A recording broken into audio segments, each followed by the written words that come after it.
right. So today we're going to take a deep dive into something I think everyone's been thinking about, Yeah. especially as we kind of get further and further out from the whole pandemic Right. mess. Mm-hmm. Gas prices. Gas prices, yes. Why are they so high? Why haven't they gone back down? Right. Are we getting ripped off? I mean, it feels like everybody's got a theory right. Yeah. You talk to your uncle at Thanksgiving dinner. Exactly. He's got a theory about gas prices. You talk to politicians. Yeah. They've got a theory about gas prices. Yeah, they've got all the answers. They've got all the answers. But luckily, we've got somebody here who actually knows what's going on.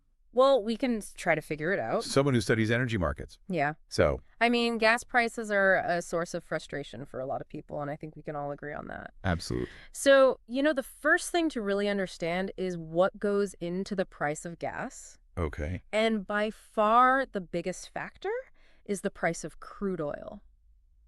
Okay. It accounts for over half. Crude oil. So that's like the raw ingredient, right? Exactly. It's the raw ingredient. Yeah. And that price goes up and down based on a whole lot of factors, but it's the biggest one. Okay. So then why is crude oil so expensive? Well, it's a commodity like anything else. So coffee beans are gold. Okay. It's all about supply and demand. Okay. When supply is tight and demand is high, prices go up. So it's not just how much oil is out there, it's also how much everybody wants it. Exactly. And that's where things get really interesting because you have some pretty powerful players Okay. who can actually manipulate that supply. We manipulate like on purpose. Well, yeah, you could say that. Wow. One major player is OPEC, the Organization of the Petroleum Exporting Countries. Right. And they are a group of oil-producing nations that essentially can control how much oil gets pumped out into the world. So they can just decide we're going to produce less, even if everyone needs more. Yeah, pretty much they have a huge amount of power to kind of control the global market and control the prices. And that affects us all. Wow. Okay. That makes me think about something I was reading about a while back, which was this thing called the contract of the century. Oh, yeah. Back in the 90s. And this had to do with like all these massive oil fields in Azerbaijan. Right. After the Soviet Union collapsed. Yeah. And it was this big rush to like develop all these fields. Exactly. And one of the big takeaways from that was how expensive and complex it is to access and transport that oil. Oh, so it's not just, drill, baby, drill, like some people might think. Right, exactly. It's not that simple. Yeah. There were these incredibly long pipelines that had to be built across all sorts of difficult terrain, and that all adds to the cost. Yeah, that makes total sense. So even if we find a ton of oil somewhere, getting it to where it needs to go is like a whole other... It's a whole other challenge and a whole other expense. Absolutely. Okay, so let's fast forward a little bit to those crazy high prices we saw in 2022. Oh, yeah. I mean, I remember feeling like I was taking out a loan every time I filled my tank. Yeah, that was a perfect storm of events.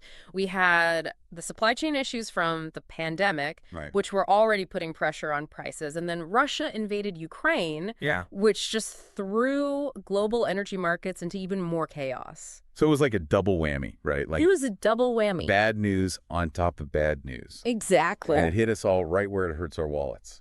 Right in the wallet. But there's good news, though. Okay, good news finally. Gas prices are actually dropping right now. Really? Yeah, in some states, they've even dipped below $3 a gallon. Wow. So what's going on there? Don't tell me OPEC suddenly got generous. No, it's not that simple. It's a couple things. Oil prices have been trending down. Okay. Although they're still higher than before the pandemic. Right. Plus, we're heading into the cooler months, so demand for gas usually goes down this time of year. Oh, right, because people aren't driving as much for, like, summer vacations and stuff. Exactly. And the winter blend of gasoline is actually cheaper to produce. Oh, okay, so it's kind of like a seasonal sale at the pump. Yeah, you could think of it that way. All right, I'm starting to get the bigger picture here, but I got to ask about California. Yeah. Why are gas prices always so much higher there? It feels like they're playing a different game. California is a unique case for a lot of reasons. Okay. First off, they have really strict environmental regulations. Okay. Which means they need a special blend of gasoline that's more expensive to produce. Ah, okay. And then most of their gasoline is actually refined within the state. Okay. So they're really vulnerable to any kind of local disruptions. So they're kind of like an energy island, right? Yeah, that's a great way to put it. Because they're geographically isolated and they have to rely on, like, tanker ships and stuff for imports. Exactly. And then on top of all of that... Oh, there's more. They have the highest gas taxes in the nation. Wow.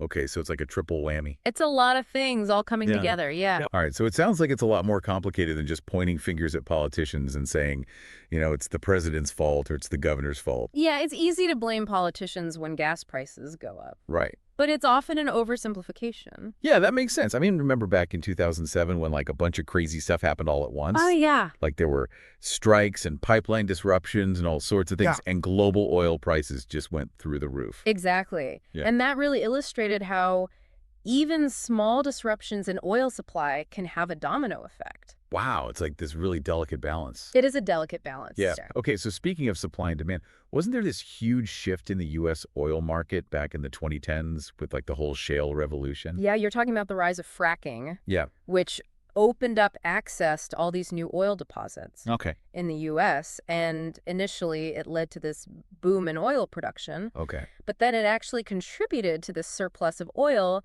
which caused prices to totally plummet in 2015. Oh, wow. So it's like this boom and bust cycle. But that technology let us get more oil, but it also kind of messed up the market. Exactly. And here's the interesting part. After that 2015 crash, oil companies seem to have learned a lesson. Okay. They're actually intentionally keeping production lower now, even though the demand for oil is rising. So they're like deliberately creating scarcity. It seems that way. To make more money. Yeah, to maximize profits. Wow, that's kind of crazy. It is, and that strategy is likely to keep gas prices higher for the foreseeable future. So what we're seeing now, it sounds like, is just this tangled web of global events and market forces and technological changes and oil companies making decisions, and all of that is like factoring into what we pay at the pump. It all comes together. It's a lot to take in. It is a lot. It's very complex. But once you start to understand all the pieces, it actually makes a lot of sense. Yeah. It's just a matter of connecting all the dots. Well, hopefully we're doing that today and kind of helping people understand what's really going on. All right, well, let's take a quick break. And when we come back, we'll talk about what all this means for the future. Sounds good. Yeah, it really is a lot. And I think that's one of the things that makes this topic so fascinating. Yeah. Is that there are all these moving parts. And it's not just about today's price at the pump. It's about these larger forces that are shaping the future of energy. Right. It's like trying to solve a puzzle without seeing all the pieces. Exactly. And the more we can understand how this whole system works, the better decisions we can make, both, individually and as a society. Absolutely. Yeah. So let's talk about that future. I mean, where do you see all this heading?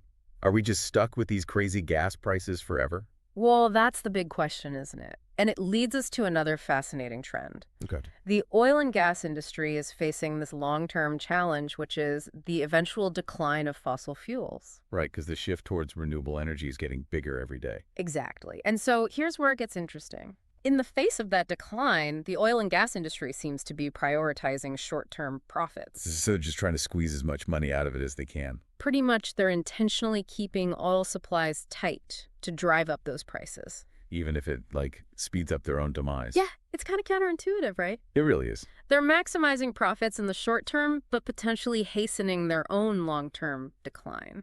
Wow. It's like they're playing a game of chicken with the future. You could say that. So where does that leave us? I mean, are we just pawns in this whole energy game?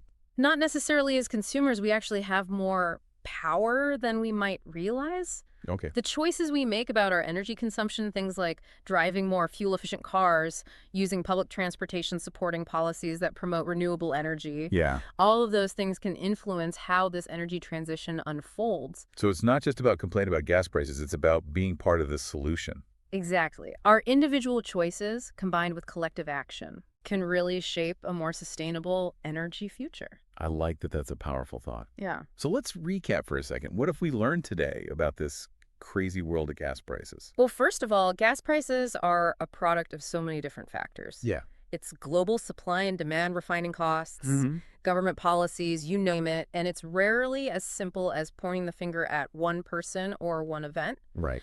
And then second, while we might see some short-term fluctuations like the dip in prices that we're seeing right now, the overall trend seems to be pointing towards higher prices as that oil and gas industry focuses on those short-term gains. So it's kind of a mixed bag right now. It is. But at least we're starting to understand the bigger picture a little bit better. Exactly. And knowledge is power. Knowledge is power. Yeah. Absolutely. So once you understand how the system works, you can start to see where your choices fit in. Exactly. And where you can maybe make a difference. That's the goal. Yeah. Well said. All right, well, I think that about wraps up our deep dive for today. Any final thoughts you want to leave our listeners with? Something to ponder as they navigate this whole energy world? I think the big thing to remember is that this transition to a sustainable energy future, it's not really about reaching a specific destination. Okay. It's more like an ongoing journey. Yeah. It demands constant innovation and adaptation, and really a willingness to embrace new ways of thinking and doing things. Yeah, I mean, it's not going to happen overnight. Absolutely not. And we're all in this together, right? Right. The choices we make today, they're going to have ripple effects for generations to come. That's a great point. It's like we're not just passengers in this whole energy revolution. We're active participants, Exactly. and we have a responsibility to make smart choices. Absolutely. Well, on that note, I think we've reached the end of our deep dive into the world of gas prices. It's been a pleasure talking with you. The pleasure was all mine, and to all of our listeners out there, thanks for joining us on this journey of discovery. And remember, the path to a sustainable energy future starts with each and every one of us.